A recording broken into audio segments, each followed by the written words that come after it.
conterrâneos e conterrâneas. Boa noite a todos que nos assistem. Às segundas-feiras, nós temos tido esse espaço aqui, né? O Bom Papo, Pedro Marcelino. A gente agora resolveu estender mais, né, o espaço aí, o intervalo entre uma live e outra, porque é tanta live, né, Eliana? Pois é. E nós temos que não ficar cansando muito, né, os internautas. Mas nossas lives têm sido bem legais, agora vão ser lives quinzenais. E a gente busca aqui nesse espaço discutir um pouco história, memória, cultura, ressignificar memória, história de Alagoinhas. Temos tido convidados muito que dominam bem a linha de trabalho que a gente vem desenvolvendo. E hoje aqui eu tenho a satisfação, uma alegria imensa, né, de receber essa convidada ilustre,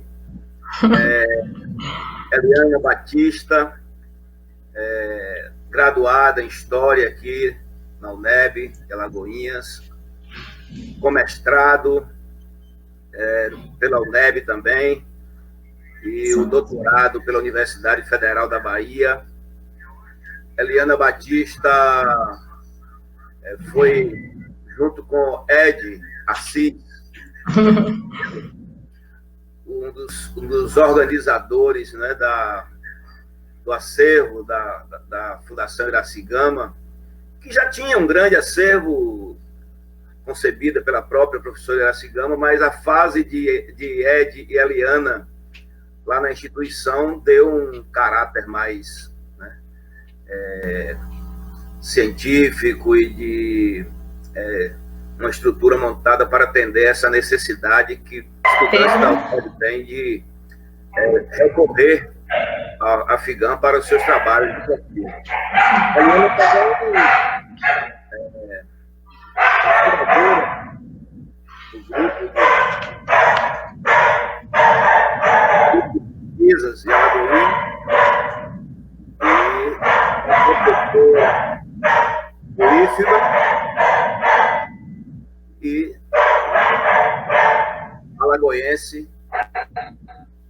comprometida com a pesquisa, comprometida com a cidadania. Então, eu fui aluno da Eliana, aluno que fui... Sou aluno colega. Da turma de 2005, né, de História, e me impressiona muito. Enquanto no Brasil o tempo médio do término de um curso de graduação é muito longo, na faixa de 7, 8 anos, Eliana foi da turma de 2005 e foi uma carreira meteórica, né? A graduação, o mestrado, o doutorado. Ela também faz parte do grupo de trabalho da Associação Nacional de História, que representa os historiadores e pesquisadores. Então, aos que já entraram aqui e continuarão entrando, eu tenho essa satisfação de receber aqui Eliana Batista, doutora, pesquisadora, para esse bate-papo. Boa noite, Eliana. Boa noite, Pedro. Obrigada, Pedro, pelas palavras carinhosas. Você é uma pessoa muito agradável. Pedro, eu queria só conferir antes se está tudo ok com a minha conexão para você. Tá tranquilo? Porque para mim tá caindo de vez em quando. Eu tô achando que tá tendo alguma instabilidade, tá ok? Aí. Tá. Caiu, mas foi muito rápido. Muito rápido. Tá tranquilo.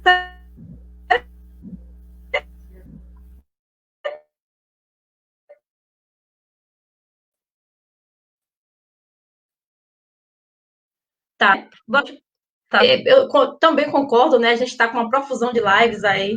Eu estava comentando agora há pouco com algumas colegas que a gente, quando ouve a palavra live, já se incomoda, né? Porque realmente são muitas as atividades, são muitas lives que estão acontecendo, mas também a oportunidade que a gente está tendo agora de poder dividir as experiências, né? Uma vez que estamos em casa. Estando em casa, temos todos os problemas de estar em casa, barulho também, né? Às vezes que acontece, mas eu espero que a gente tenha um momento aqui para dividir nessas experiências e agradeço aí mais uma vez o convite. Muito bem, já estamos aqui com a professora Áurea Pereira, Não, minha professora Áurea. Nosso colega Railton Souza, a Fabiana Machado, dando uma boa noite, a Ana Alzira Menezes, está lá em Lauro de Freitas, nos ouvindo, o Cirilo Almeida, nosso grande poeta, Cirilo Almeida. Uma boa noite a todos. Eliana, você nasceu em Iambupe, não é? E com 4 anos de idade você foi para a zona rural lá, o Quizambu, que fica ali na fronteira entre Iambupe e Alagoinhas. Como é que foi essa sua infância, os estudos na escola pública, essa relação com a zona rural? Eu tenho poucas recordações assim da minha primeira infância, né, na cidade de Iambupe. Eu sou iambupense. Meus pais se mudaram para o Quizambu. Eu ainda ia fazer 4 anos, portanto toda a minha infância tem a referência do Quizambu, né? Inclusive estava lá esse final de semana e me recordando desse período de infância. Eu também comecei a estudar no Quizambu, né? A minha primeira escola foi a escola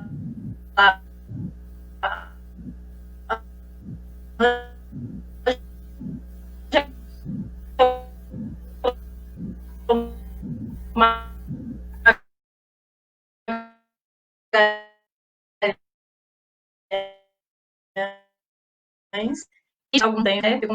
Aquele período. Mas, assim, a experiência é que eu acho que hoje as crianças não têm mais condição de repetir, né? Inclusive as que moram no Quizambu, porque a infância, na década de 80, na zona rural, realmente uma infância sem comparação, né? A gente tinha poucos recursos, pouquíssimos recursos, mas a gente tinha uma liberdade muito grande, né? De andar, de brincar, ficava solto mesmo, assim, pelas estradas, né? Pela roça. Eu acho que essa qualidade de vida que eu tive na minha infância, infelizmente, meus filhos, eles não terão, né?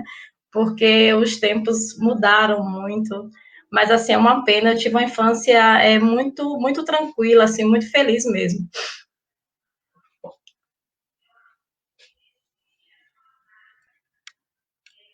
Não te ouvi, Pedro. Os rios não eram poluídos? Oi? Os rios não eram poluídos ainda? Não, os rios não eram poluídos, né? Os rios, aliás, estão quase todos secos agora, né?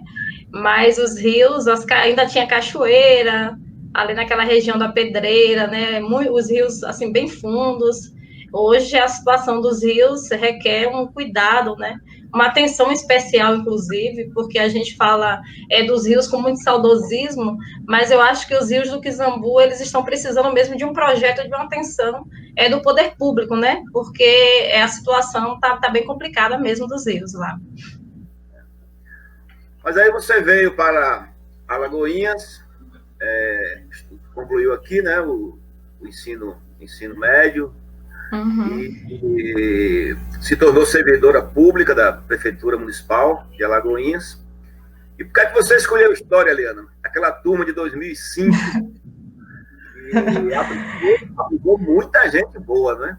Aquela turma de 2005 rendeu. Bom, a minha vinda para Alagoinhas, para fazer o ensino médio, né, o antigo 2º grau, porque lá na região do Riacho não tinha, né, ensino médio. Essa é uma realidade de hoje, mas na década de 90 não tinha ensino médio e também eram poucas, né, as pessoas que davam andamento aos estudos. Geralmente paravam na 4ª série, no máximo fazia o ginásio no Riacho. mas eu fui antecedida, assim, por um grupo, né, de meninas, inclusive, na época, que fizeram um movimento de buscar o transporte, né, dessa importância de estudar aqui. Então, já tinha um grupo que fazia magistério aqui no ginásio de Alagoinhas, e esse grupo era um grupo que inspirava a gente, né?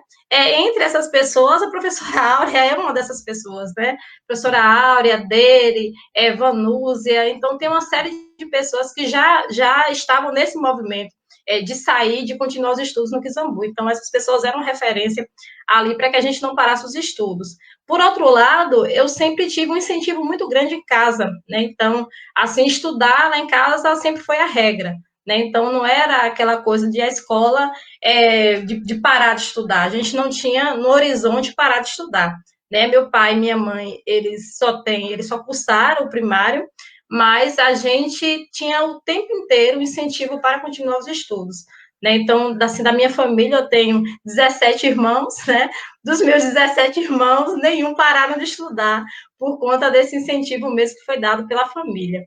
Então, eu vim para cá em 96, né? Comecei a fazer o ensino médio aqui em 96, voltando todos os dias, né? A gente saía de lá umas 5 horas da manhã e todo dia era aquele trajeto de retorno para o Kizambu, e só no ano de 99 que de fato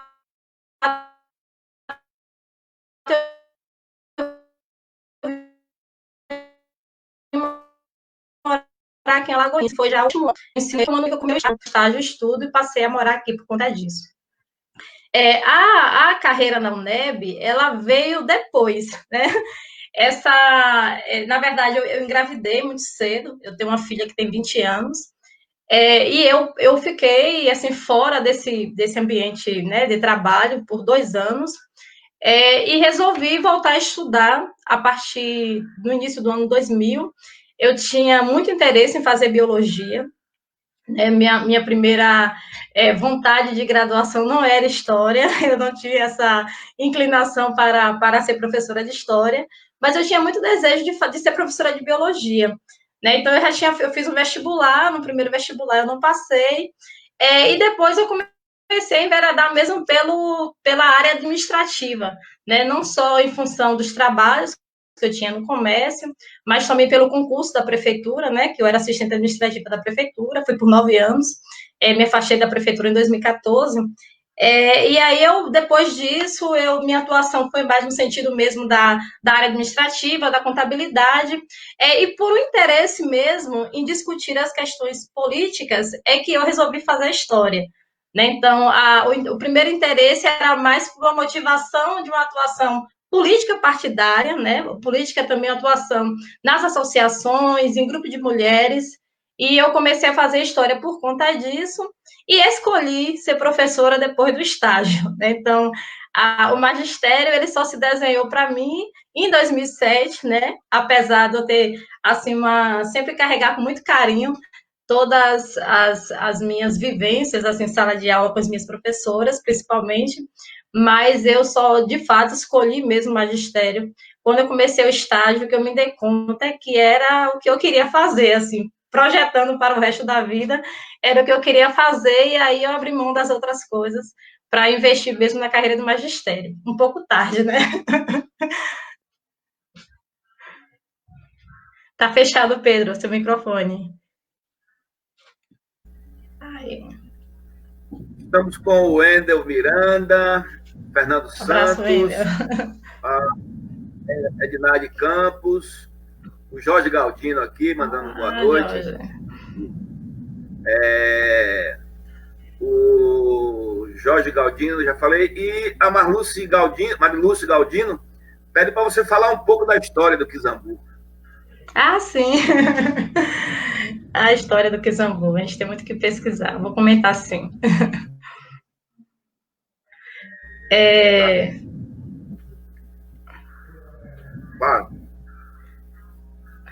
Pode falar, Liana. Ah, sim, sim. Olha, a história do Kizambu, o Kizambu ainda merece uma pesquisa, né, histórica. Inclusive, a Mariluce, ela, em algum momento, já apresentou um trabalho sobre o Riacho da Guia, conheço o trabalho de pesquisa da Mariluce, mas eu acho que o Quizambu ainda precisa dessa investigação. Não só o Quizambu, né, como a região de Borges, né, de Conceição, da Matinha. O que eu tenho, assim, de concreto a respeito da história do Quizambu e desses lugares em algum momento, nessa documentação que existe na FIGAM, a gente vai comentar um pouquinho também sobre esse acervo, mas existe uma documentação que indica, né, a vinda de alguns colonos aqui para a região de Alagoinhas, e aí a gente suspeita, né, é claro que isso merece uma investigação, precisa ser investigado para que haja uma confirmação, mas a gente suspeita que parte desses colonos, eles tenham ocupado aquela região. Né, se a gente observar o Quizambu, a região do Quizambu, dos Borges, da Conceição e do Saquinho, que inclusive é pesquisado pela professora Áurea, a gente vai ver que há uma diferença, não só cultural, mas fenótipo também, né, muito, muito grande. E a gente imagina o Quizambu, por todas essas indicações, né, pela produção de açúcar, pela produção de rapadura, a gente imagina que há um reduto, sim, de pessoas que foram escravizadas, inclusive o Saquinho, né, remanescente de comunidade quilombola, mas a gente também tem essa suspeita de que esses outros espaços, ali logo um pouquinho acima do Quizambu, tenham sido ocupados por esses colonos que vieram aí nesse projeto mesmo, né, de tentativa de embranquecimento do Brasil. Mas as informações que a gente tem no Quizambu são basicamente essas. O Quizambu e o Riacho da Guia são bem antigos, né? Se a gente pegar a documentação da região de Alagoinhas, ainda no início do século XIX, já se vê, ali já se nota muita referência à região do Quizambu, sobretudo voltada para essa produção de açúcar e rapadura. Né? Então, teve essa importância assim, muito grande no sentido de produção de açúcar e rapadura, mas ao longo do tempo, são regiões que foram perdendo eu não vou dizer o prestígio, mas elas foram sendo, digamos assim, boicotadas, né, por um projeto político, principalmente no século XX, quando, uma vez que o Quizambu, não só o Quizambu, o Riacho da Guia, aliás, abrigava o coronel Santinho, que era um desafeto político, né, do interventor Juraci Magalhães aqui nos anos 30, então tem todo um processo de retirar essa região do centro de passagem, né? Uma construção da cidade vai afastando, também isolando politicamente essa região. Então, ao longo do século XX mesmo que vai perdendo importância, mas se a gente observar no século XIX, é um lugar assim, bastante importante aqui para a região de Alagoinhas, para a cidade de Alagoinhas. Aliás, os dois distritos, né? A importância os dois distritos. Muita coisa para ser investigada. Mas deixa eu te falar aqui, se eu for parar aqui para ler os comentários aqui do seu fã-clube feminino, a gente vai acabar. A Jeane Macedo nos dá boa noite. Fabiana Machado, que interessante, eu também queria biologia. Júcio Cardoso, Eliana, você é fenomenal. A Ana Gonçalves também, historiadora. Eliana, você é maravilhosa. Pena a UNEB não ter mais professores como você. Tem muitos professores bons. Obrigada. Tem muitos. O Eduardo Freitas, meu colega lá de Lauro de Freitas, manda um abraço aqui. A Iraceli, que acabou agora também o seu doutorado, né? Concluiu. Isso. O brilhantismo. Eliana Batista, ainda bem que o mundo não dá voltas. Ele capota. Você se tornou uma grande historiadora e professora de história, além de uma super mulher, referência para muitas, sem dúvida. Referência para muitos, sem dúvida, um orgulho para Alagoinhas. Eu me sinto muito privilegiada em construirmos trabalhos juntos. Oxa, Eliana, seu fã-clube aqui tá ativado. Como é que você pegar esse gancho aí, né, de tantas mulheres importantes assistindo nossa live e te homenageando e destacando a sua importância. Como é que você vê hoje, Eliana, o papel da mulher? Você que para estudar, né, com 4 filhos, trabalhando, passou pela graduação, passou pelo mestrado lá em Santo Antônio de Jesus, viajando, depois o doutorado na Universidade Federal da Bahia, né? Agora você é professora do IFBA e dá aula muito longe de Alagoinhas. Como é que você vê o papel da mulher hoje na sociedade brasileira? Né? Em que patamar estão as lutas emancipacionistas, né? E a violência contra a mulher? Qual é a visão que você tem dessa luta? E como é que você... Qual a contribuição que você tem dado à luta das mulheres no âmbito da sua área de atuação? Olha, Pedro, eu vejo esse papel como muito desafiador ainda, né? A gente até lamenta, assim, de falar que é ainda um grande desafio o papel da mulher na sociedade, né? A maneira como a mulher, ela consegue se inserir nas lutas, mas é desafiador, a verdade é essa, né? E, assim, a gente pode pensar essa questão da mulher em vários momentos, em vários níveis, né? Eu vou falar um pouco a partir dessa minha atuação e depois voltar a comentar como é que eu vejo hoje esse papel da mulher na sociedade. Como você falou, eu tenho 4 filhos, né? Eu trabalho, tenho 4 filhos, e a partir dessa experiência eu posso notar o quanto ainda é desafiador para a gente ter filho e conciliar com o trabalho, e conciliar com a luta política, e conciliar com a vida social. É muito complicado, né? É muito complicado e a gente só consegue isso em rede. Né? Então, eu sempre costumo dizer que todas as conquistas femininas são conquistas que, se aconteceram no campo da individualidade, isso foi um caso muito raro. Né, as nossas conquistas, elas são feitas, elas são conseguidas, né, as conquistas nossas se dão sempre em rede. Na nossa vida particular, com uma atuação muito grande das nossas irmãs, das nossas mães, das nossas amigas, né? Na nossa vida profissional, com também uma ajuda muito grande das pessoas que se colocam ali, que enxergam a nossa dificuldade, que também estão em dificuldade, que são criadas essas redes de parcerias, né? Então, eu vejo sempre essa atuação da mulher em rede. Se a gente não trabalhar, se a gente não pensar em coletividade, eu sempre penso que a nossa luta, ela se perde em algum momento, né? Então, eu acho que, como experiência pessoal, eu sempre carrego isso. E eu gosto de reforçar isso porque o fato de ter 4 filhos, de ter feito, né, uma graduação, um mestrado, um doutorado, e às vezes trabalhar distante, a gente acaba, assim, em algum momento, a gente acaba criando um mito da super mulher, né? Às vezes acontece isso. Às vezes eu ouço, assim, das pessoas, como é que você consegue, né? Você é danada, esse tipo de comentário, assim, que é um comentário bom, que a gente gosta, mas é importante a gente reconhecer que a gente não consegue sozinho. Né? Então, eu sempre destaco isso.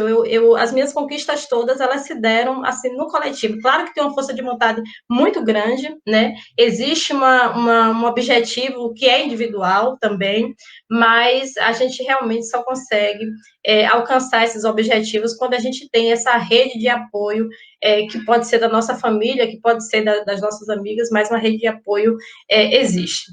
Em relação a esse papel, né, da mulher na sociedade, eu fico pensando no governo atual. Acho que não tem como a gente pensar nos avanços, né, nas conquistas que nós já tínhamos obtido, e o quanto há um recuo, né, nesse projeto de governo que enxerga a mulher ainda desses modos, né, do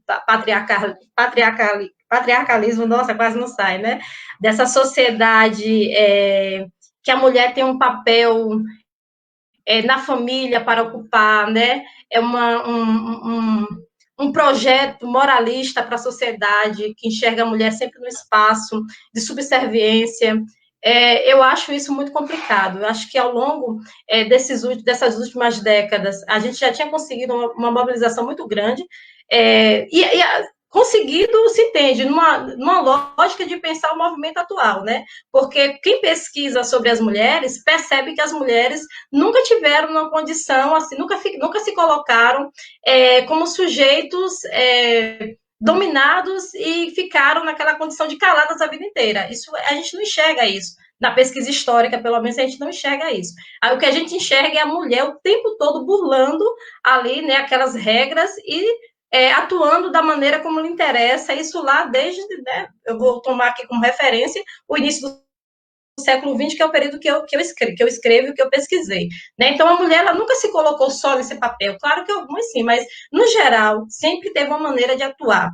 Mas, ultimamente, a gente já tinha conseguido nessa inserção no mercado de trabalho com mais tranquilidade, né? A luta pela igualdade salarial, essa questão da divisão das responsabilidades para a criação dos filhos, né? Porque criar filhos é uma tarefa que cansa demais a mulher, né? E criar filho tem que ser tarefa dos pais, né? Dos responsáveis, pai e mãe.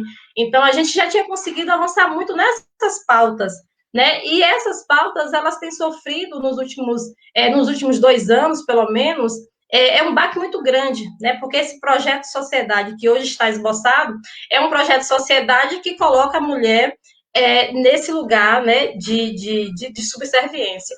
Então, eu acho que o maior problema que a gente encara hoje é no campo mesmo da gente ter que enfrentar, né, esse projeto, esse modelo, esse governo que está posto aí e que pensa esse papel para a mulher, né? Uma prova disso é o próprio Ministério, né, a própria Secretaria, na verdade, que a gente vê como candidatas, né? Como as lideranças, as pessoas que estão à frente da secretaria, pensa, né, o lugar feminino, pensa os projetos para a mulher e pensa os projetos para a família, né? Então, aquela ideia de que a mulher quer dificular, que tem que cuidar de tudo, né, que tem que manter tudo no campo do sagrado, eu acho que isso é um problema que a gente já tinha ultrapassado e que a gente realmente precisa agora ficar atento, porque é muito perigoso, né? É muito perigoso, sobretudo, porque implica na perda de direitos conquistados. Muito bem, Eliana Batista. Vamos aqui para os internautas. A Patrick Souza. Sorte a minha, pelo como professor e referente. Abraço, Patrick. Saudade, Patrick. Dilza Pessoa Pinheiro nos dá uma boa noite. A minha, você. A Luciane Costa também, nossa companheira metalúrgica, nos dá uma boa noite. E olha quem mandou uma mensagem para a gente aqui, Ed Assis. Boa noite e parabéns. Jogue tudo aí, viu, Pedrão? Tô jogando. Quem tá por aqui é a Eliana, Ed. O Genivaldo Luiz Santos, professor Genivaldo. Parabéns, Eliana, minha amiga. Parabéns pelo Marcelo. Programa.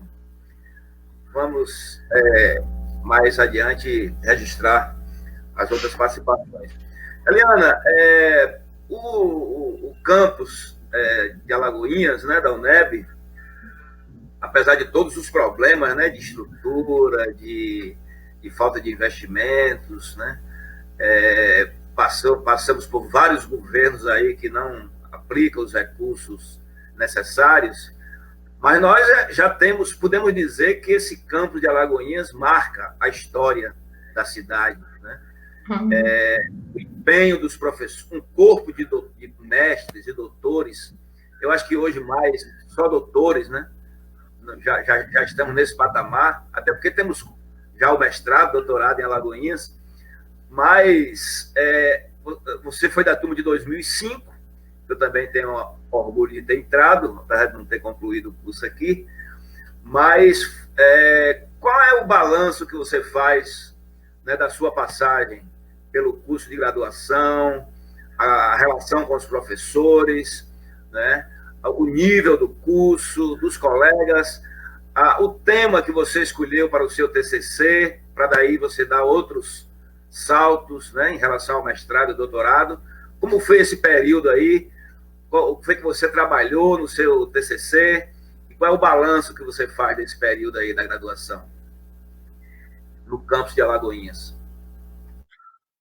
Pedro, a UNEB, eu digo que a UNEB foi um divisor de águas assim na minha vida, né? A minha vida é uma antes da graduação e outra pós-graduação. Eu acho que a universidade pública, principalmente na Bahia, a UNEB, né, que está aí presente em vários municípios, eu acho que tem um papel fundamental, assim, na vida de pessoas, principalmente pessoas que, em algum momento da vida, se encontraram numa condição de vulnerabilidade social, homens e mulheres pretos, né, que nunca pensaram em entrar na universidade. Eu acho que a UNEB tem tem assim, atuado, né, como divisor de água na vida dessas pessoas. Pelo menos na minha se configurou dessa forma. Eu ingressei na UNEB em 2005, vestibular 2004, né? Ingressei em 2005, em outubro. Você vai lembrar lá da greve, né? Todo mundo ansioso para começar o semestre para começar no segundo semestre de 2005. E a gente só entrou na UNEB realmente em outubro. E assim, eu tenho um carinho muito grande, muito especial com a UNEB. Eu recentemente atuei na UNEB como professora substituta, entre 2018 e agora 2020, eu tinha um contrato de 2 anos, e aí esse contrato não foi renovado em função da minha alteração, né, da carga horária de trabalho lá no IFBA, e eu fico muito triste, né, porque a despedida, assim, eu digo que é uma despedida provisória, porque é um projeto, assim mesmo, de vida, né, atuar, na verdade, na UNEB. Eu realmente guardo muito carinho pela UNEB, né? Eu fico pensando se a minha fala não vai ser muito tendenciosa nesse sentido, né? Porque realmente todas as vezes que eu vou na UNEB é como se eu carregasse as baterias, né? É uma energia nova, é uma energia que se coloca. Porque de fato eu tenho muito carinho pelo espaço, né? Pelo espaço físico, pelas coisas que acontecem, né? Então é uma coisa que realmente me toca bastante. Então eu entendo essa importância da universidade. Infelizmente a gente vive assim já há algum tempo, né? Eu acho que é um processo de estigmatização da universidade como um lugar de balbúrdia, né, de baderna, que as pessoas não são sérias, que as pesquisas não são sérias, né, que as coisas não acontecem, que o conhecimento, né, que não se produz conhecimento. E, de repente, essa pandemia também, com todos os horrores, né, que ela traz, mas ela mostra para as pessoas a importância da pesquisa, né? De como é que a pesquisa é importante para a sociedade, do quanto nós precisamos investir na pesquisa, na produção de conhecimento. E aqui na Bahia, a UNEB tem esse papel, né? A UNEB tem esse papel em várias regiões. Então, essa descentralização do ensino, da pesquisa, da capital, eu acho que é fundamental. Então, eu penso que tem que haver, né, maiores investimentos na universidade pública, valorização dos professores. Quem é professor sabe disso, a gente o tempo todo, a gente está sendo, uma cobrança, né, o tempo todo, agora principalmente na pandemia. Outro dia eu ouvi, assim, de um colega dizendo, Eliana, agora está ótimo, porque vocês estão de férias, né, os professores estão de férias, né, porque realmente não entende o que é a docência, né, o que é que um professor faz, para além do ensino em sala de aula, para além da aula, né, o que é que o professor faz em relação à educação. E eu acho que a gente tem muitos desafios aí ainda, né, para não só em relação às universidades, mas em relação às escolas, a educação básica, né? Principalmente, a gente precisa ter uma atenção muito grande para a educação básica também, porque esse processo de desinvestimento, né, e de elaboração desse discurso das instituições de ensino como espaço de balbúrdia, como espaço menos importante, é uma coisa que a gente tem que ter realmente muito, muito cuidado. Então, meu ingresso na UNEB foi em 2005. Logo no primeiro semestre, no finalzinho do primeiro semestre, eu fui convidada pelo professor Paulo, que era um professor de teoria, né? Paulo é um amigo, assim, que é, é,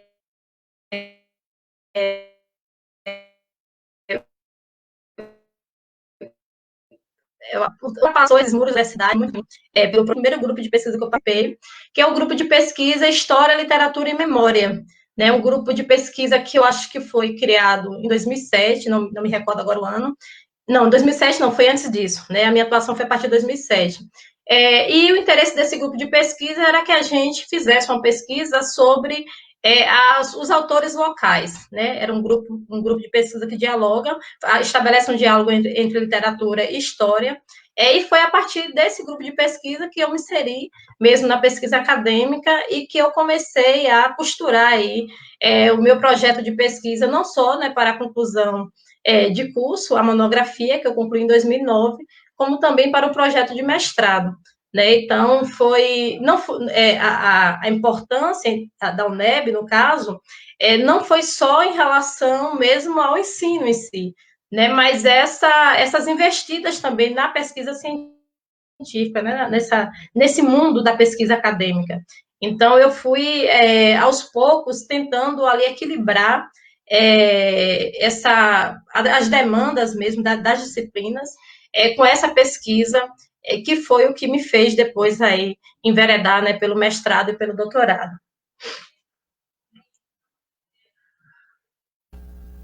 Muito bem.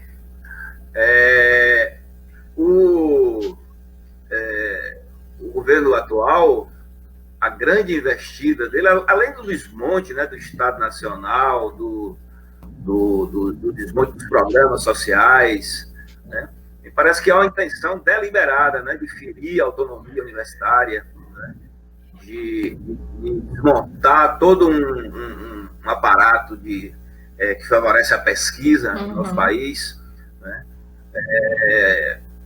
Então, mas, por outro lado, o que nos anima é que há resistência. Muita.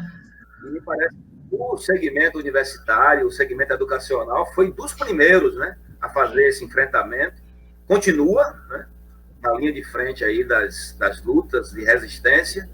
E isso, você está otimista em relação aos êxitos dessa luta?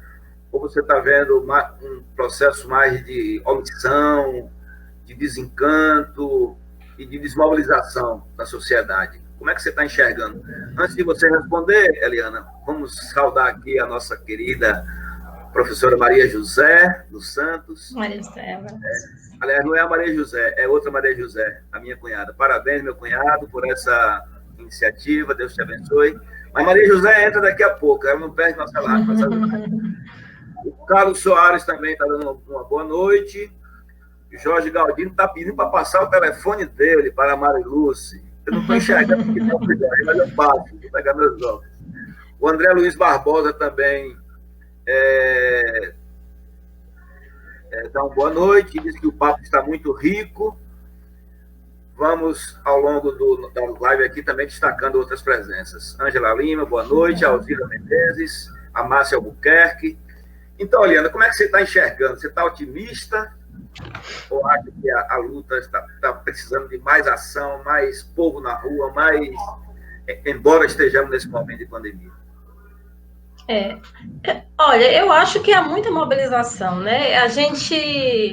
Eu acho que a dificuldade que a gente tem de enfrentamento é porque, na minha opinião, a gente demorou muito para entender o papel das redes sociais. Né? A gente vem passando por todo esse processo de construção de fake news, de uma atuação muito forte nas redes sociais, e eu acho que a gente demorou muito para despertar, né, para a força que esse tipo de atuação tinha. E isso parece, eu acho que em algum momento, isso pode parecer um desequilíbrio, né, entre essas forças e a oposição, né, que é organizada, digamos assim. Mas eu acho que agora a gente está despertando para isso, né? Estamos aqui fazendo uma live, essa profusão de lives também, esse momento da pandemia, eu acho que mostrou a capacidade de mobilização também de grupos, de instituições, de associações, de associação de professores.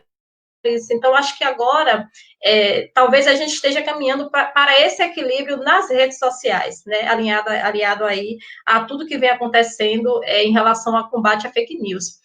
Em relação às ruas, a gente ainda não pode se mobilizar, né? Então, fica muito difícil da gente saber até que ponto há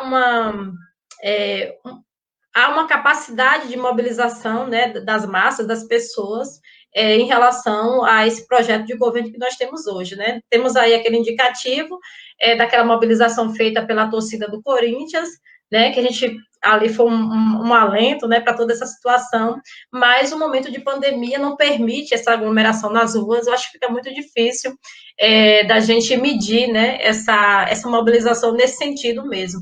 Mas eu acho que as redes sociais agora tem demonstrado também muita força, né, em relação a essa organização, e essas pessoas, elas estão conseguindo um pouco dialogar melhor com esse público das redes sociais. Isso está sendo bem interessante. Agora, nós demoramos, viu, Pedro? Demoramos muito. Eu me lembro que desde 2017, quando havia ali aquela tentativa de reforma do ensino médio, que depois foi viabilizada, né? No final, primeiro foi a PEC, depois a lei no início de 2017, a gente já tentava mobilizar um grupo de pessoas, né, principalmente também na universidade, para o que estava acontecendo, mas eu acho que no início não tinha muita crença, né, de como que essas redes sociais poderia ser assim, poderia ser tão problemático depois, né, enfrentar essa rede de robôs, né, mobilizadas aí na produção de notícias falsas. Eu acho que, pelo menos até o ano passado, estava bem complicado, mas esse ano acho que a gente já consegue lidar com mais tranquilidade com esse público virtual, e a gente tem conseguido assim, uma mobilização bem interessante, né? Portanto, aquela fase de pessimismo, ela vai sendo mitigada, né, com essas organizações também, com o alcance das organizações virtuais. Muito bem. Seu fã-clube continua aqui ativado. Marcelo Buquerque, já falei, nos deu boa noite. Marilúcia Galdino, Eliana, além de inteligente, você está mais bonita, tá vendo? O Milton Luiz também nos dá uma boa noite. Mas vamos retornar, então, ao curso aí de graduação. Você, no TCC, você trabalhou com a obra da Maria Feijó, né? Pelos caminhos da vida de uma professora primária. Alagoinhas, aliás, ela tem uma história muito rica em todos os aspectos, né? Na política, na economia, no futebol, né? Na educação, na cultura. Eu acho que mostrei para você o professor, o ex-secretário de Trabalho, Emprego e Renda da Bahia, Nilton Vasconcelos. Ele faz um trabalho lá da genealogia, né? Ele trabalha lá pesquisando a origem da família dele e tal. E lá na Biblioteca Nacional, pesquisando, ele encontrou muita coisa de Alagoinhas e mandou para mim: olha aqui o que eu encontrei de Alagoinhas e tal. Então, Alagoinhas tem muito a se pesquisar, né? Muito a se investigar. E de um tempo para cá, esse despertar, né, de interesse pela história de Alagoinhas, esse trabalho de pesquisa se intensificou. Como é que você, então, trabalhou, né, a obra de Maria Feijó, trabalhou literatura, história e memória? Como é que você articulou isso? E como é que você daí partiu para o mestrado e todo esse êxito, né, da sua vida acadêmica a partir dessa iniciativa?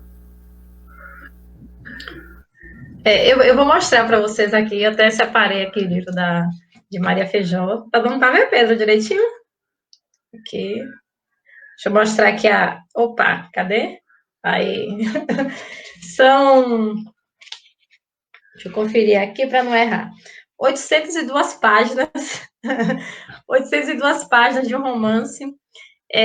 Apesar da negativa, logo no início do texto, a negativa de que não é um autorretrato, né? Eu considero esse romance como uma biografia romanceada.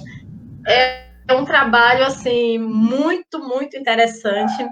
Eu tenho, assim, a plena certeza que eu não esgotei nem metade, né, do que esse trabalho permite em termos de investigação. Eu acho que tem muita coisa ainda para se investigar. Mas esse livro, foi o livro assim que me abriu mesmo os horizontes de pesquisa. Eu tinha muita vontade de pesquisar sobre não vou me recordar qual é a cidade agora, mas era Edith Gama de Abreu, que concorreu para a deputada aqui de 1933, e depois eu descobri que já tinha uma pessoa pesquisada sobre Edith, e aí eu fiquei procurando outra mulher para pesquisar, né? Porque eu sempre tive interesse de pesquisar sobre a trajetória das mulheres na política.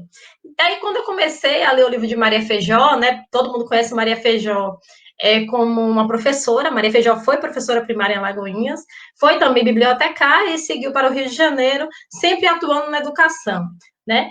E assim, o que eu percebi no livro de Maria Feijó, que escreve como professora, é uma pessoa que estava o tempo todo atuando na política também, né? Que estava, inclusive, denunciando um modelo de formação de professoras que foi esboçado durante a Era Vargas. Então, meu olhar sobre a obra o tempo todo foi esse olhar de quem enxergava essa denúncia, né? De Maria Feijó, ela estava ocupando um lugar privilegiado, porque a professora primária, na década de 30, era responsável por tudo, e quando eu digo tudo, era absolutamente tudo, né? De dar aula, a tocar o sino da igreja, preparar a festa cívica, né? Do 7 de setembro, de todas as datas cívicas. Então, era uma responsabilidade, a medir tarefa de terras, né? Tem muitas informações sobre isso. Então, era uma responsabilidade muito grande. E eu comecei a perceber como a narrativa dela denunciava, né, esse modelo de formação de professoras. Então, a minha pesquisa, a partir do livro de Maria Feijó, ela se divide em dois momentos.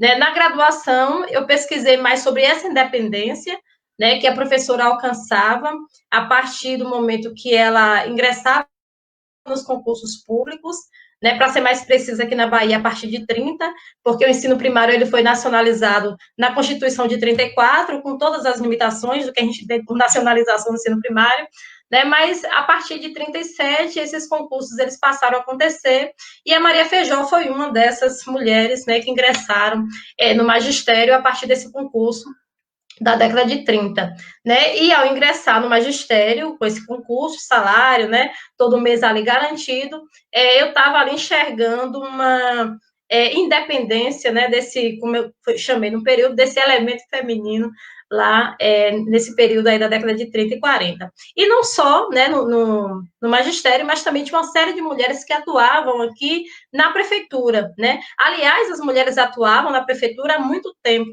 Tem um material bem interessante no Arquivo Público aqui da cidade, que mostra as mulheres atuando na prefeitura já no finalzinho do século XIX, principalmente datilógrafas, que era, eu acho que a maior quantidade de mulheres atuavam como datilógrafas e secretárias, né, mas o magistério abriu as portas para esse trabalho remunerado com essa segurança do concurso público. Então, esse foi meu primeiro projeto de pesquisa para graduação. Eu analisava mais esse aspecto da independência feminina. Né? E no mestrado, que eu levei o projeto para o mestrado, amadureci o projeto né, para o mestrado, eu passei a pesquisar, então, a formação da normalista como projeto de Estado, né? Como é que o Estado ele forjava essa professora, como é que ela teria que ser, né? Quais eram os aspectos que ela tinha que internalizar, né, para ser professora, porque a sociedade daquele período, que o Estado Novo, né, que queria basicamente também requeria da professora que assumisse um determinado papel social, e foi esse papel social que eu analisei na pesquisa do mestrado. Justamente, né, a partir dessa pesquisa, dessa análise, eu também comecei a perceber na obra de Maria Feijó, que eu sempre falei dessa atuação política dela, mas essa atuação política dela é também resultado de uma convivência com a mãe dela, a Júlia Feijó, que era alguém que tinha, naquele período ali, que tinha atuado mesmo em favor da organização da concentração autonomista, né, que era uma organização partidária que tinha se organizado na Bahia, né, contra o governo Vargas e que, portanto, aqui na cidade era representada pela Júlia Feijó, entre as outras pessoas, né, eu digo representação feminina, tinha outras também, tinha aproximadamente 25 mulheres, né, que atuavam na organização da concentração autonomista aqui, mas tinha também outras mulheres que atuavam no PSD, que era o Partido Situacionista. Né? Então, foi a partir dessa organização, dessa atuação das mulheres na política, não necessariamente como candidatas, porque é um erro, né, a gente enxergar a atuação política da mulher somente como candidatas, e as mulheres atuam há muito tempo na política, de diversas formas, né, mas foi a partir dessa atuação que eu elaborei o projeto de doutorado, e que depois, né, a participação feminina, ela ficou sendo somente uma parte, porque o projeto cresceu bastante. Mas, assim, de início, começou realmente tudo aí com o romance, né, o longo romance, o denso romance da Maria Feijó, que, por sinal, é uma obra muito interessante. Não só essa, mas as outras. Eu recomendo muito a leitura dos escritores locais, né, não só a Maria Feijó, o Galdino está aqui, o Cirilo, a Joanita da Cunha já foi objeto de pesquisa aqui. E eu acho que, e não só a leitura, né, a leitura e a investigação, né, porque essas mulheres, elas falam de um lugar social. A Maria Feijó, por exemplo, é uma mulher branca falando, né? É uma professora filha de fazendeiro falando. Então, é importante que a gente enxergue, né? De onde é que essa mulher está escrevendo, né? As coisas que ela está dizendo, quais são as referências, né? Qual é o dessa gramática política da Maria Feijó, e como é que a gente pode fazer essa leitura hoje, a partir aí, né, do diálogo que a gente já faz com uma série de outras temáticas também. Isso mesmo. Quero saber quando vai virar livro aí, sua dissertação. Não podemos privar os alagoenses, né? De conhecer esse trabalho, porque você, a partir dessas leituras, você reelabora e traz, né, informações novas, muito importantes para a história de Alagoinhas e para os estudantes. Quando eu era vereador e Alagoinhas ia se preparar para comemorar os seus 150 anos de emancipação política, eu achei que era a grande oportunidade, né, de a gente dar um mergulho na história da nossa cidade. E eu apresentei um projeto de lei que organizava os festejos dos 150 anos. É uma proposta de muito evento, muita atividade durante todo o ano de 2003, que era os 150 anos. E como eu fui autor desse projeto, eu comecei a ser procurado para falar sobre a história de Alagoinhas. E a Rosana Barreto, biblioteconomista, eu recorri a ela, ela me indicou. Para conhecer a história de Alagoinhas, tem que ler o livro da Feijó, Pelos Caminhos da Vida, da professora primária, tem que ler a Joanita Soares da Cunha, tem que ler Américo Barreiros, tem que ler o Salomão Barros, e fez um pacote para mim e disse, leve aí, e leia. E eu li todos, né? E esse da Maria Feijó, de fato, me encantou. É um livro bom de ler, com muitas informações. E as informações que ela traz guardam muita semelhança com os relatos do Antônio Torres, né? Do panorama cultural, sócio-educacional cultural de Alagoinhas.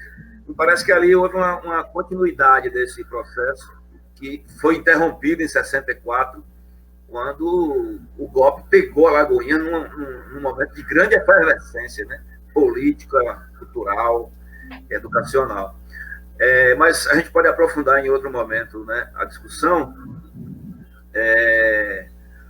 Você, a partir dessas buscas também, né, para o trabalho de pesquisa, você acabou se aproximando da Fundação Iracigama, né, que tem o principal acervo, né, de pesquisa da cidade, e você e o Ed acabaram por contribuir muito, né, para dar uma organicidade melhor à Fundação Iracigama. Ela funcionou muito bem durante o período em que vocês estiveram ali mais à frente. Daí também você tomou a iniciativa de criar a editora, né? FIGAN. Se não fosse a editora FIGAN, né, eu não teria o sucesso que foi os meus 2 livros. Então, como a gente não vai ter muito tempo, você faz uma síntese, né, dessa construção, né, a partir do trabalho de pesquisa da graduação, esse contato com a FIGAN, com a criação da editora FIGAN, da Fundação Iraci Gama, que são independentes, né? Uhum. E também o GPEA, o Grupo de Estudos e Pesquisa de Alagoinhas. Me parece que todas essas questões estão articuladas num só projeto que é da sua trajetória acadêmica, né? É a partir da sua escolha de estudar Maria Feijó, a literatura alagoense, e focar seu trabalho de pesquisa nas questões, né, de Alagoinhas. Faça uma síntese aí desse trabalho, desse período, para os alagoenses aqui ficarem conhecendo melhor, né? Pode falar. A dificuldade é fazer a síntese, viu, Pedro, com tanta coisa, mas vamos tentar. Olha, veja bem, a primeira inquietação, na verdade, que me foi colocada, e aí foi logo na graduação, né? Eu ficava muito inquietada com o fato de as nossas referências de leitura, né, de pesquisa, enfim, são sempre referências do eixo sul-sudeste. Então, essa era uma coisa que me incomodava muito. E começou a me incomodar ainda mais quando eu comecei a ensinar, né? Em sala de aula, eu sentia muita falta dessas referências da história local, porque história, a gente, pelo menos eu enfrentei isso quando eu comecei a ensinar, com uma disposição muito grande para aprender história. Né? Então, aquela coisa, a história que é para memorizar, né, que estuda só o passado. Então, foi um desafio quando eu comecei a ensinar, em 2007, e a partir disso eu despertou assim, o meu interesse também pela história local, para além da pesquisa que eu já fazia com a Maria Feijó. Esse meu interesse, ele foi, essa ideia, né, de pesquisar a história local foi amadurecida no mestrado, porque eu fiz um mestrado em História Regional e Local, né, então, assim, todo o arcabouço teórico mesmo, para compreender a importância da história local, eu acabei mesmo adquirindo no mestrado, e foi também no mestrado que eu elaborei um projeto. Na época, esse projeto foi submetido ao NEB, né, o interesse era que a gente criasse um grupo de pesquisadores de história, né, daqui de Alagoinhas, para debater as questões locais, e elaborar livros paradidáticos. No início era mais ou menos isso.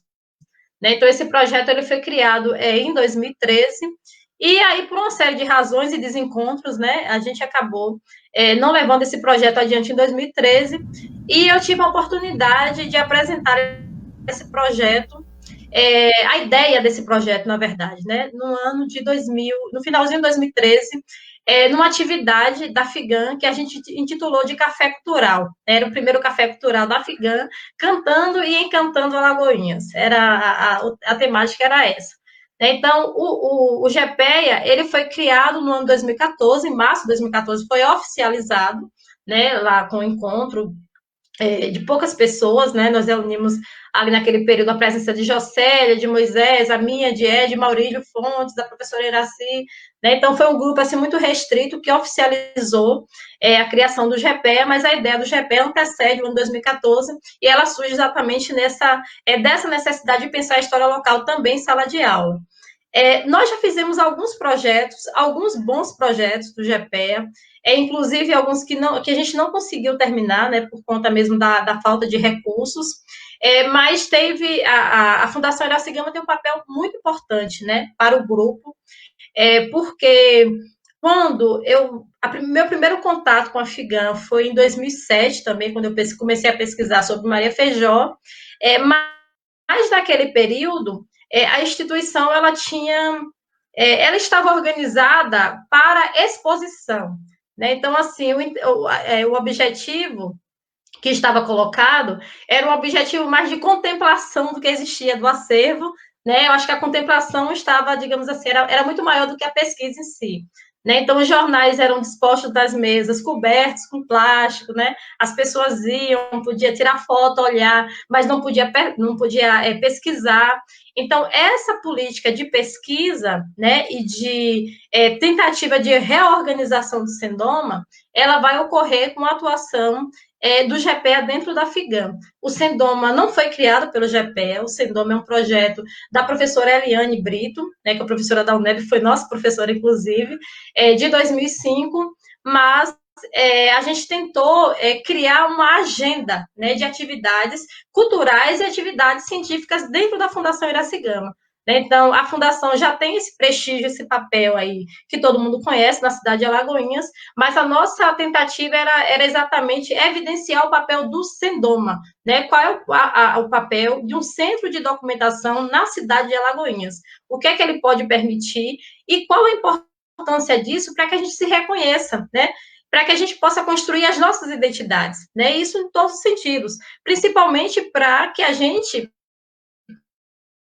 pense na identidade, porque há um processo, a gente ficou discutindo aqui patrimonialização, mas há um processo de reconhecimento do que é história, do que é memória de Alagoinhas, somente com base em algumas referências, né, que são essas referências da Maria Feijó, da Joanita da Cunha, do próprio Salomão Barros, do próprio Américo Barreiras, que precisam de revisão, né, de uma revisão que incorpore aí a atuação de homens e mulheres negros, né, enfim, de homossexuais, a gente tem uma série de histórias assim que a gente precisa pesquisar, e de outros homens e mulheres que atuaram na política, né? Então, o GPA teve esse objetivo. Nós lançamos, em 2014, nós fizemos um projeto, deixa eu ver se dá para mostrar para vocês, esse projeto aqui, que é de Alagoinhas, História e Historiografia, foi o primeiro projeto. Esse projeto pensava na publicação de uma trilogia, era um livro de história, um livro de memória e um livro de literatura, né, do campo da literatura. Os 3 livros ficaram prontos. Esse livro envolve a pesquisa de 8 pesquisadores aqui da história Alagoinhas. Nós temos um livro que foi organizado através da participação dos professores de crítica cultural, que inclusive tem um texto de Antônio Torres, um texto da professora Áurea, de Osmar, e temos mais um livro que é Alagoinhas, uma cidade ferroviária, que é o livro da professora Iraci, né, que estava na composição como livro de memória. Pelos valores, né, do orçamento que nós fizemos na época, esse livro era o único que permitia uma impressão. Nós submetemos esse livro, esse projeto, ao Conselho de Cultura daqui da cidade de Alagoinhas, que estava em processo de reformulação, e pelos valores, esse era o único que permitia que se fizesse uma aprovação e a publicação do livro sem necessariamente fazer a licitação, né, porque o valor era bem reduzido. Então, esse livro foi o único que ficou pronto. Né? Então, o livro foi publicado ainda em 2014, e depois, por uma série de razões aí que não cabe colocar agora, os outros 2 projetos ainda estão engavetados, projetos aprovados pelo Conselho de Cultura, mas que a gente não conseguiu viabilizar a impressão. Nesse mesmo período, aí 2014 para 2015, nós criamos também a editora da Fundação Iracigama, né? Fizemos algumas publicações, inclusive esse livro também sai com esse selo, mas Pedro Marcelino conseguiu publicar 2 livros aí pela editora, mas os caminhos foram mudando aí ao longo de 2018, de modo que a gente está com uma atuação bem restrita no campo da editora, porque a gente está com a FIGAM fechada, né? A gente não consegue acessar a instituição já há algum tempo, agora por conta da pandemia, mas bem antes da pandemia a gente não conseguia acessar pela ausência de recursos, né? Então, é um problema muito, muito grande assim, que a gente enxerga, porque a Fundação Iracigama, e dentro da Fundação Iracigama, os outros projetos que existem, entre eles o Sendoma, que é o Centro de Documentação e Memória, que inclusive foi equipado para receber os pesquisadores, com computadores, né, com compra de móveis, de estantes novas, higienização dos livros. A própria Ana, que está acompanhando a live, participou desse processo de higienização, né, de remodelação desse acervo, mas a gente não pode acessar em razão desse fechamento. E fica também um apelo, né, para que o poder público olhe com mais responsabilidade, né, porque a história, o acervo, o arquivo, né, o patrimônio histórico, o patrimônio arquitetônico, não somente o arquitetônico, mas o patrimônio documental também, é um direito da população. Então, as pessoas ainda não se atentaram para a importância do que é a Fundação Iracigama e o Centro de Documentação e Memória, e a gente fica hoje, assim, inviabilizado de fazer pesquisa no espaço por conta dessa ausência mesmo de recursos. Mas o nosso processo mesmo, a nossa relação com a Fundação foi essa, a gente ficou mais ou menos 2 anos, né, fazendo esses projetos, e nesse período a gente conseguiu mobilizar muitas turmas de ensino médio, porque era esse o nosso objetivo, a gente fazer com que a documentação chegasse à escola e com que os alunos também conhecessem um pouco da história local a partir do contato com esse material que estava guardado lá. Muito bem, o bom de conversar com o historiador é essa, capacidade de síntese fantástica, né? Pensei que tinha feito um desafio descabido para você, mas o Genivaldo Cruz, ele pediu para você falar um pouco sobre a tese de doutorado. Eu acho que você já acabou, né? Ele tinha feito ele tinha solicitado no início, acabou sendo contemplado antes de eu pedir a você que desse conta do pedido dele.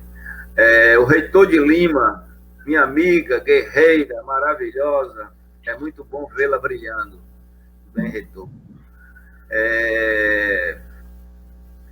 Maria Lúcia Galdino, mais uma vez. Bela reflexão, Eliana. Conquistas em rede, o empoderamento. Está conosco também Linde Batista. Show! Um bom papo, com certeza. Abraço aí. Eliana Batista. Jerusa Silva foi minha colega no estadual, no Centro Integrado ali na Vale de Brito. Pedro, parabéns, Pedro, e uma boa noite para vocês. Tem aqui também a Marque Felipe. Parabéns, Pedro, e aí a doutora Eliana, contribuição providencial de informação para nós alagoenses. Também a Nilda Oliveira, boa noite, amigo Pedro, Marilúcio Galdino, Wellington Santos, está conosco. Wellington, quanto tempo, Wellington? Explanação perfeita, professor. Luciane Costa é metalúrgica. Maria José, já destaquei a participação dela. Olha, Galdino, vou passar aqui seu telefone para Marilúcio Galdino, 98195-1085. Está registrado ao vivo, Galdino. O André Barbosa, bate-papo muito rico. Vamos lá, Eliana Batista. Você também foi conselheira, né, Eliana? Do Conselho da Câmara de Patrimônio Cultural, do Conselho de Cultura. Como é que você enxerga o investimento em cultura em Alagoinhas? A gente sabe que são partos os recursos. Nós temos também a PEC da Cultura, né, que ainda tramita no Congresso Nacional, com os percentuais, né, para os municípios, estados e a própria União. Mas essa passagem sua por lá, junto com o João Lopes, como é que a cultura vem sendo tratada aí pelos governos? Como é a participação da sociedade no Conselho de Cultura, a capacidade de mobilização, de pressão, essa relação Estado-sociedade, como é que está se dando para a cultura local, Eliana? Deixa eu registrar aqui, antes de tudo, né, meu prazer ter atuado aí junto ao Conselho de Cultura com o João Lopes. Eu aprendi muito. E o Conselho certamente perdeu muito com a saída dele. Eu tenho certeza disso. Olha, como eu disse, eu me aproximei do Conselho de Cultura em 2014, né? Eu tinha poucas informações da organização do Conselho de Cultura. Ele já atuava no Conselho de Cultura, assim, participava de algumas reuniões, porque ele já estava na FIGAM antes, e aí havia uma relação, né, muito estreita entre a FIGAM e o Conselho de Cultura. E eu comecei a participar das reuniões do Conselho justamente em função do projeto que apresentei para a impressão do livro. E assim, eu fiquei muito chocada quando eu cheguei do conceito de cultura. Eu acho que esse é o primeiro problema que existe no conceito de cultura, né? Não há um entendimento, aliás, é um conceito muito restrito do que é cultura. Então, acho que esse é o primeiro desafio que está colocado para os conselheiros, né, de modo geral, mas não só para os conselheiros, como também para o poder público. Né? Então, enquanto o poder público não se apropriar, né, do que é cultura, eu acho que nós vamos continuar enfrentando muitos problemas.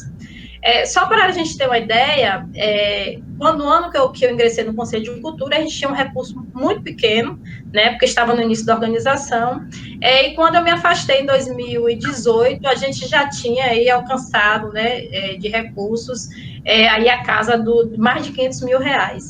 E mesmo assim, havia uma dificuldade muito grande para a democratização desse recurso.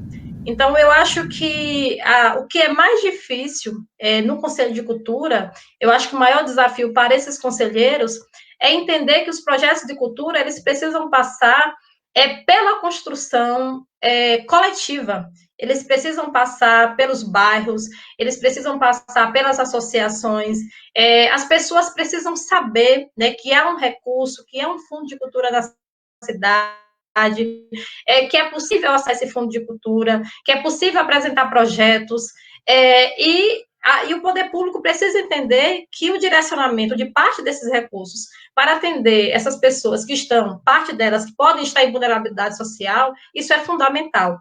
Né? Então, eu acho que enquanto não houver o entendimento do que é cultura, e enquanto esse recurso ele vai atender o tempo todo, né, algumas atividades que são restritas, que têm um acesso restrito a determinada parte, a uma parte somente da população de Alagoinhas, eu acho que o desafio vai ser muito grande. Então,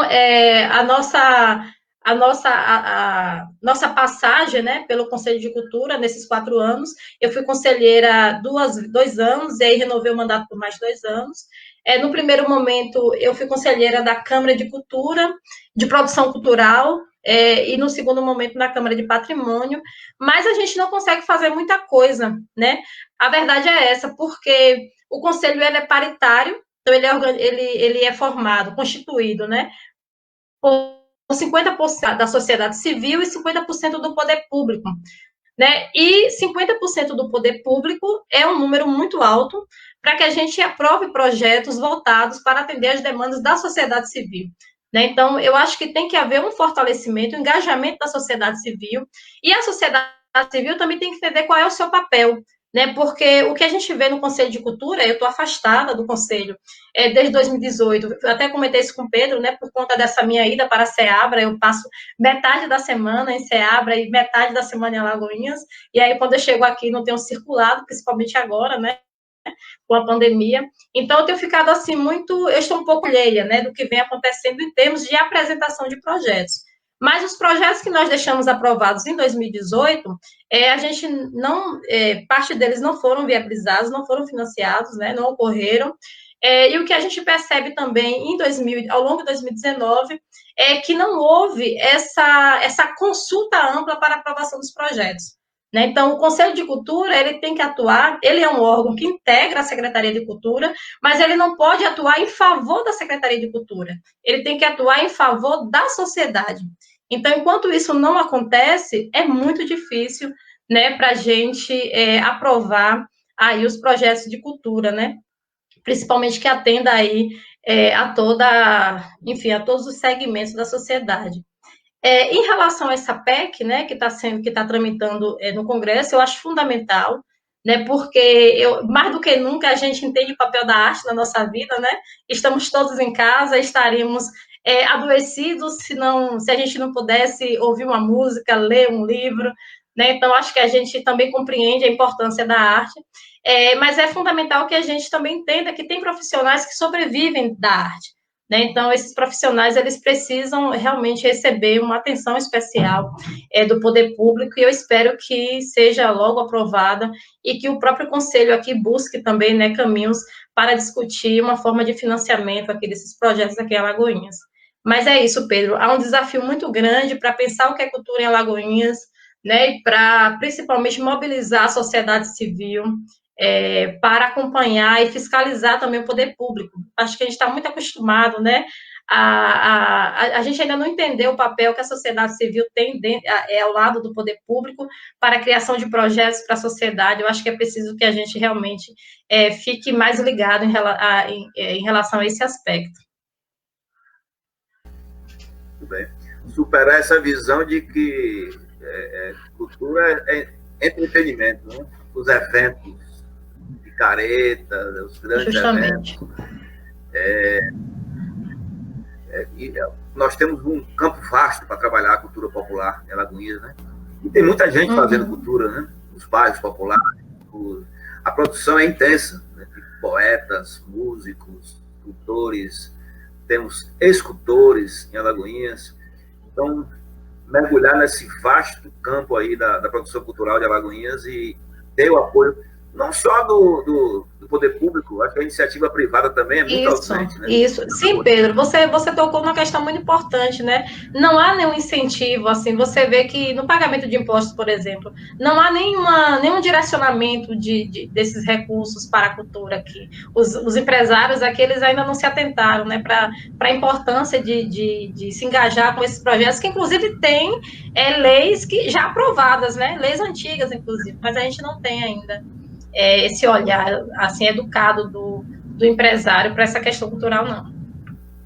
Nós fizemos, quando eu fui vereador, primeiro mandato, apresentei o projeto da Lei de Incentivo à Cultura, foi aprovado, está em vigor, mas a dificuldade de implementação é muito grande, porque o governo municipal teria que abrir mão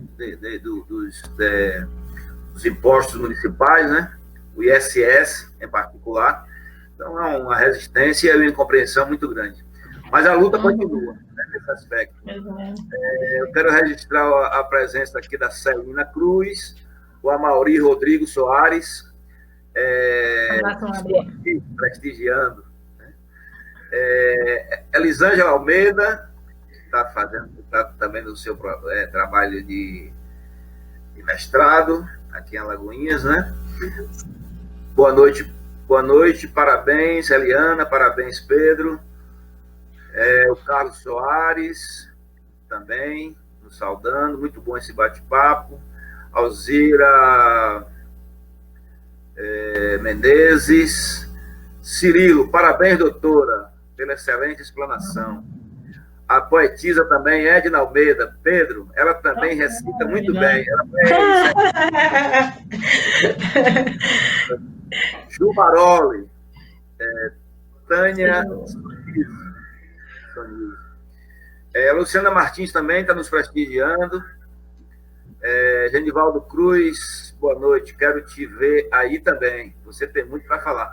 Genivaldo será um dos nossos convidados aqui. José Olívio também, Eliana, está assistindo aí a nossa live. Boa noite. Um abraço, José Olívio. Alagoinhas é muito grata por essa live. Essa live, Eliana, a gente vai colocando no meu canal do YouTube e vai servindo também, né, para os pesquisadores consultarem, os estudantes.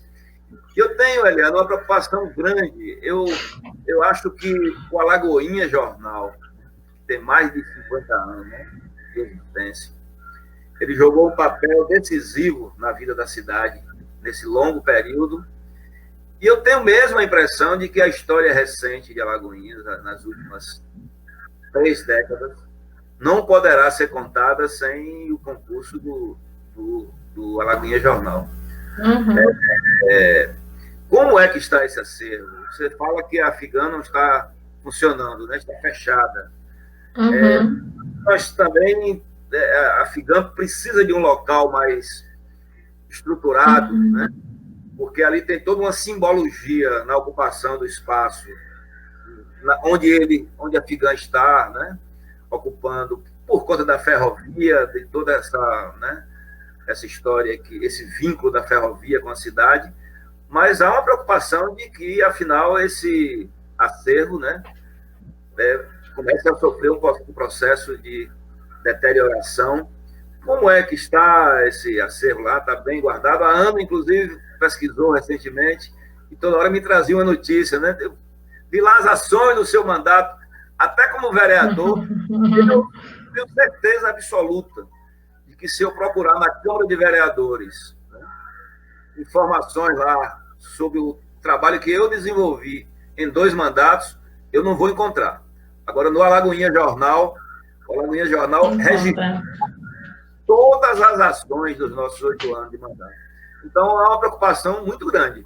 Como é que está esse acervo? Como é que informações você tem? Como é que a gente pode trabalhar para resguardar não só o acervo do Alagoinhas Jornal, mas tudo que tem ali nos interessa, né?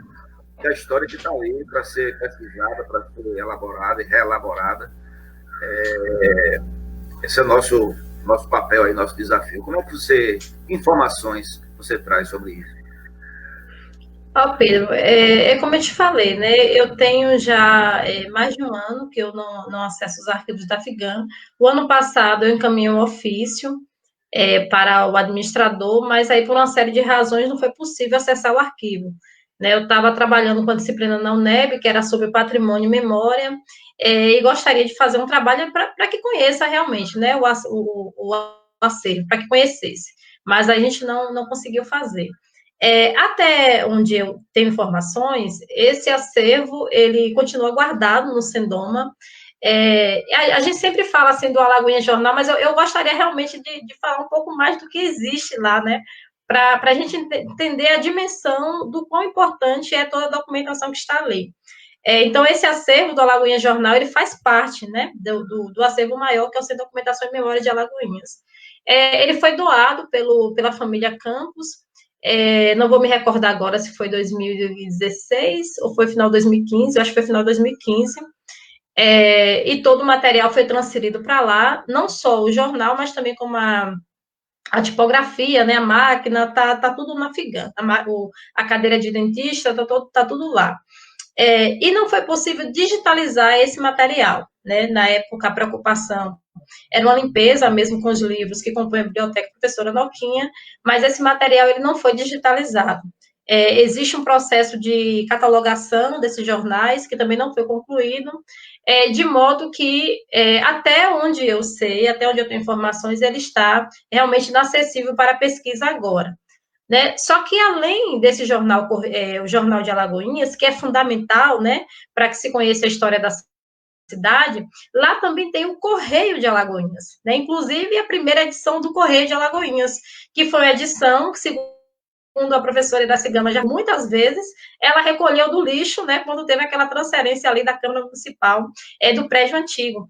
Né? Então, existe o Correio de Alagoinhas, o Jornal de Alagoinhas, o Jornal Popular, né, existe toda a documentação do Coronel Santinho, né, então a família do Coronel Santinho também doou material para a Fundação em 2015, esse material composto por móveis e por documentos, também que favorece uma pesquisa muito interessante, né, sobre a história de Alagoinhas, inclusive a história econômica, né, uma vez que trata desse processo de exportação de fumo, e existe a própria Casa Iracigama, que é uma casa que detém toda a documentação, não só da atuação dela no magistério, como da atuação dela também na política. Né? Então, são todos essa documentação é uma documentação que requer um cuidado. Né? A gente sabe que aquele prédio é um prédio que está sujeito, né, eu não vou dizer, há pouco mais de 2 anos, teve um incêndio ali ao lado, né? Então, é sempre muito perigoso a maneira como a segurança do prédio, né? Se a gente pensar em segurança do prédio, as portas já foram arrombadas algumas vezes, né? Então, tem uma situação também ali de abrigo de moradores de rua, então tem todo um processo que precisa ser discutido. Né? Mas, assim, o que eu acho que é mais importante nessa situação é que o poder público entenda que essa documentação, ela não é uma documentação particular. Essa documentação é uma documentação, algumas, inclusive, que tem que ser de domínio público. Então, nós temos no Brasil uma lei, né? Nós temos a definição do que é um patrimônio documental no Brasil, então os jornais eles fazem parte também do patrimônio documental, e nós temos leis que asseguram o acesso a essa documentação. Então, o que há também com o fechamento da instituição, o que ocorre é que o poder público ele está aí ferindo, inclusive, a lei, né? Porque está impossibilitando que as pessoas acessem aquilo que elas têm direito. Então, esse é um problema muito grave. Por exemplo, lá na Fundação Iracigama está guardada uma série de atas, que são atas da Câmara Municipal, né, que compõem um projeto de 100 anos. E quem precisa pesquisar, agora em tempos de pandemia isso não é possível, mas quem precisa pesquisar não pode ter acesso a essa documentação. Então, eu acho que é esse tipo de amadurecimento que a gente precisa, né? A gente precisa entender que os arquivos, eles não são particulares, eles não pertencem à fundação, ou ele não pertence ao centro de documentação, mas ele pertence à sociedade, e a sociedade tem o direito de acessar esses arquivos. E essa observação, ela também se estende para outros espaços que guardam arquivos. Por exemplo, a Câmara de Vereadores, né, o Fórum daqui da cidade. Nós já tentamos fazer numerosas pesquisas no fórum, há sempre uma negativa, né, de modo que se um historiador quiser pesquisar aqui os processos crime da década de 40, ele vai chegar e vai fazer essa solicitação e vai ser negada. Então, é preciso que haja esse entendimento, que a população tem direito a essa história, né, e que a gente realmente precisa trabalhar no sentido dessa organização. E aí, Pedro, só antes de fechar, eu gostaria de fazer uma ressalva em relação ao arquivo público, né, que eu também acompanho a organização do Arquivo Público já desde 2007, e que a gente vem tendo lá no Arquivo Público um trabalho muito interessante do Robério, né, de catalogação do material, de organização do material, e é preciso que a gente também compreenda que algumas ações, né, foram feitas em determinados espaços, e que isso favorece não só acesso à documentação, mas também como conhecimento da história local também. Muito bem. O povo tem direito, né, à sua própria memória. Eu me referi ao Lagoinha Jornal, mas eu tenho plena consciência da importância de todo o acervo ali. E o papel que Iracigama teve, né, ao longo de anos. Com certeza. A guarda desse material, depois a disponibilização dele. E se não está mais à disposição, ou totalmente à disposição, é para preservá-lo ainda, né? Porque com certeza. Não há ainda condições efetivas para que esse material esse acervo seja oferecido aos pesquisadores e à população em geral, com a segurança de que ele não será, né, destruído. Então, não só para a guarda, Pedro, como financiamento também, viu? A gente pegou um período que tudo era financiado pela própria professora, né? Então, todas as contas eram pagas por ela, né? Então, é realmente complicado. A Ana Alzira, excelente live, bom papo, bom bate-papo. A Ângela Lima está nos dando uma boa noite. Ivanilton Luiz, Paulo Aquino, bom. Papo 10, é sempre bom, uma honra participar. Ele realmente, toda semana, ele participa aqui. Quem entrou também foi a Lívia Santarém. Você sabe que a Lívia Santarém é geógrafa, né? Vai agora para um projeto de mestrado e também vai discutir Alagoinhas. Boa noite, filha do professor Antônio Mário. Boa noite, meus parabéns a Pedro pela live e a professora Liana pelo seu conhecimento. Grande Antônio Mário. Ed Assis, dá um aê. Ô, Eliana, como é que Ed está com essa desempenho do Vitória aí esse ano? Agora ele virou torcedor do Carcará. Então, ó, tamo junto. Eliana poderia falar do projeto das biografias. O Ed, Eliana poderia falar do projeto das biografias políticas que foi apresentado à Câmara de Alagoinhas, que nunca teve uma resposta. Você vai responder aí. A Edna Almeida, nos dando uma boa noite. Cirilo, já mandei o recado dele. Ju Baroli. Então, esse questionamento aí do Ed, Eliana, sobre as biografias, o que é que você tem a dizer? É mais um projeto GP, né, Pedro? Infelizmente, boa vontade não produz conhecimento somente, né? A gente tem uma série de projetos, um desses projetos era essa questão da pesquisa das biografias políticas.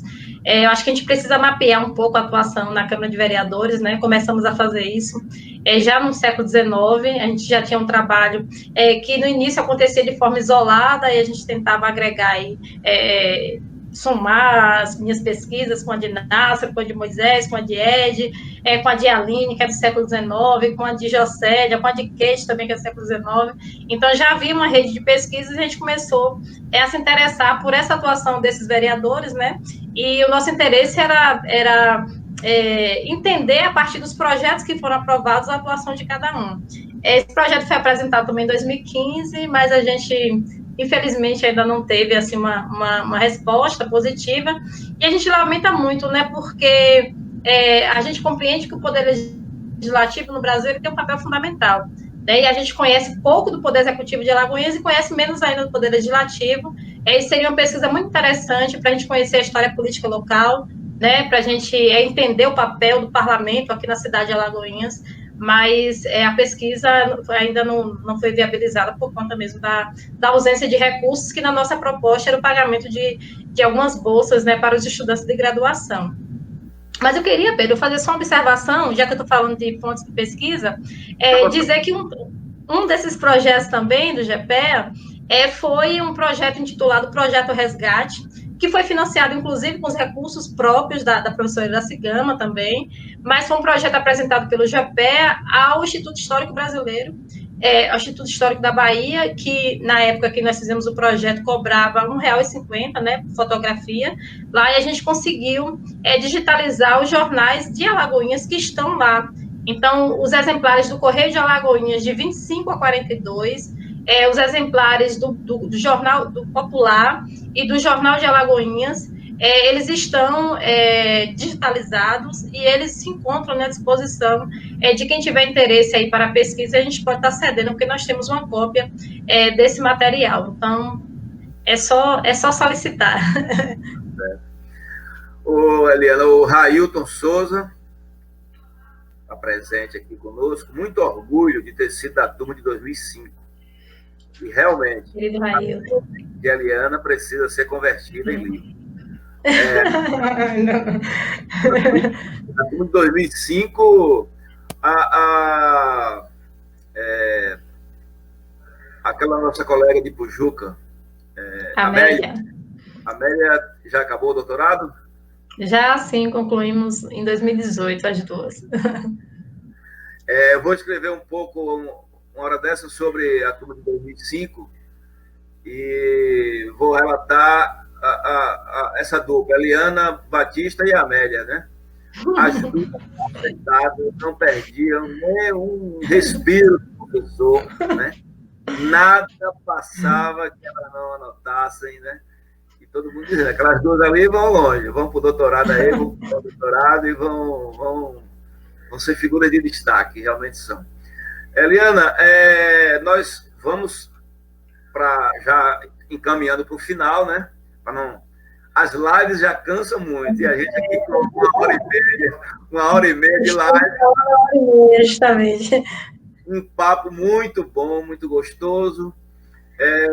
Mas você, além de tudo que a gente já falou aqui, você também está se tornando uma figura de destaque nacional, junto com o professor Raimundo Nonato, né, com outros conterrâneos que nos orgulham. Raimundo Nonato é meu parceirão, porque a gente começou aqui nas campanhas políticas, nos palanques, e ele é tão atleticano quanto eu, né? É verdade. Em Alagoinhas, mas a gente junto aí nas alegrias e nos sofrimentos do nosso Carcará. Você e ele compõem também, né, um grupo de trabalho da Associação Nacional de História, né, que abarca os pesquisadores, os historiadores de todo o país, e você participa das lives, coordena trabalhos, né? É mais uma participação aí que vai orgulhando também nossa Alagoinhas. Me fale um pouco desse trabalho lá nessa associação nacional, como é que você foi, foi destacada para essa tarefa nacional e como é que você está desenvolvendo esse seu trabalho em tempo de pandemia, né? Em tempos de pandemia é tudo online, é tudo remoto. Pedro, eu acabei, assim, me inserindo, né, no grupo de História Política em 2015, na verdade, muito em função do meu projeto de doutorado. O meu projeto de doutorado discute a Revolução de 30 na Bahia. A gente tinha um entendimento de que a Revolução de 30 ela não tinha tido apoio político, não tinha tido um desdobramento muito grande na Bahia, uma vez que o situacionismo local era todo em favor, né, da candidatura de Vital Soares, que era o presidente daqui, o governador, como se chamava à época, e quando eu comecei a pesquisar sobre a atuação das mulheres na política, eu acabei encontrando algumas referências de participação desses baianos na Revolução de 30, principalmente um grupo de coronéis, né, da região do Médio São Francisco. Então, eu comecei a pesquisar sobre isso e furar algumas bolhas, né? A nossa tentativa é justamente furar essas bolhas, porque, como eu te disse, as nossas referências são quase todas, né, do eixo sul-sudeste, em relação à Revolução de 30. Então, eu comecei a pesquisar, a participar desse grupo em 2015, apresentando trabalhos na AMPU, e nesse mesmo período, aliás, já em 2014, a gente criou um grupo aqui do GT de História Política Regional, e a gente começou com um contato maior. O ano passado, na AMPU de Recife, eu acabei assumindo com o Nonato a coordenação, na verdade, ele é o coordenador geral e eu tesoureira do grupo, e a gente tem feito alguns trabalhos, né, organizado alguns trabalhos esse ano, algumas lives para discutir as temáticas, assim, mais que há um anseio, né, da sociedade para pensar, discutimos a questão do racismo, o papel dos militares, né, a questão do fascismo, mas a gente tem tentado, na verdade, buscar mesmo essa integração de vários estados, né, de pensar a política, de pensar também o papel do Nordeste na política. Acho que é muito isso também. Então, tem uma participação aqui, não só minha e de Nonato, mas também pesquisadores aí do Ceará, da Paraíba, Pernambuco, né, enfim. Mas a nossa atuação está sendo toda ela remota,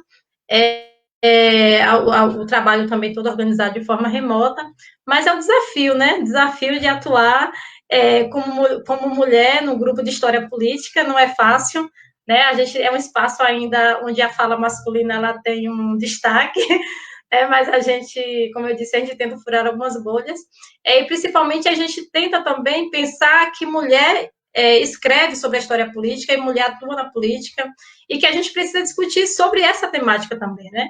Se você for observar, a maioria dos temas que discutem política, eles são pessoas, os homens que são convidados, né? Raramente você encontra um tema, uma live que discute a política com uma mulher convidada para falar sobre os desdobramentos da política. É claro que isso tem sido assim, vem sido um pouco mais nos últimos dias, mas ainda é difícil, né? Então, a gente realmente tenta levar um pouco, né, dessa atuação feminina no campo da política. É isso mesmo. Uhum. A Ju Baroli parabeniza pela iniciativa e a Zilda Azevedo, professora Zilda do Marco Maciel. Boa noite, parabéns pela live. Sinto falta como educadora de conhecer e partilhar com os nossos alunos. Muito do que sabemos foi através de relatos de historiadores como vocês. Obrigado, Zilda. Eliana, eu estou extremamente satisfeito. Acho que nossa live deu, né, da minha perspectiva, a função, né, para a qual a gente a convidou. Espero que as pessoas tenham gostado muito. E a gente, nessa noite aqui, conheceu um pouco dessa iambuense, quizambuense, alagoense. Você não tem o título de cidadã alagoense ainda, não? Não, Pedro. E eu tenho certeza que você trouxe essa noite informações e contribuições muito importantes, né? para o debate da história e memória de Alagoinhas. Como já falei antes, eu comunico a todos os nossos convidados, já passaram por aqui o Zé Carlos Capinã, a Bruna Meyer, a Ladilce Souza, João Lopes, Juscelio Carmo, Zé Olívio, e todos trazendo contribuições que a gente vai, né, enriquecendo aí esse debate e esse mergulho que a gente faz na história de nossa cidade.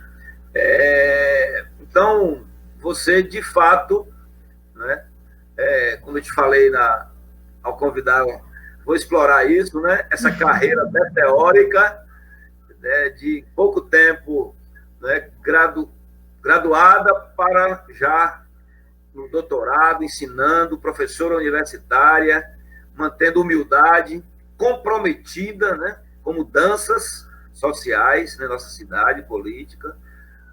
Poucas não foram as vezes que eu procurei você e Ed, né, para me aconselhar, para a gente construir junto projetos para Lagoinhas, e meus 2 livros você teve aquela participação decisiva, né, através da editora Figan. Então, você e Ed estão de parabéns, né, por essa trajetória, pela cidadania que exercem, por esse papel ativo, né, nas lutas, na história de nossa cidade. E eu estou muito feliz, satisfeito de ser amigo de vocês, parceiro, de ser seu amigo, e deixo aqui, né, o espaço aberto para suas considerações finais, para você saudar aí os nossos internautas e também aos que nos visitarem depois, né, porque as pessoas às vezes não assistem a live, mas depois, né, visitam a página e acabam por assistir. Eu também faço muito isso devido à profusão de lives. Tem tanta live boa, eu vou também, né, assistindo depois. Então, Eliana, esteja à vontade aí para suas considerações finais, o que você quiser acrescentar, que eu não te perguntei, que a gente não examinou aqui. Esteja à vontade, o espaço é todo seu. Obrigada, Pedro.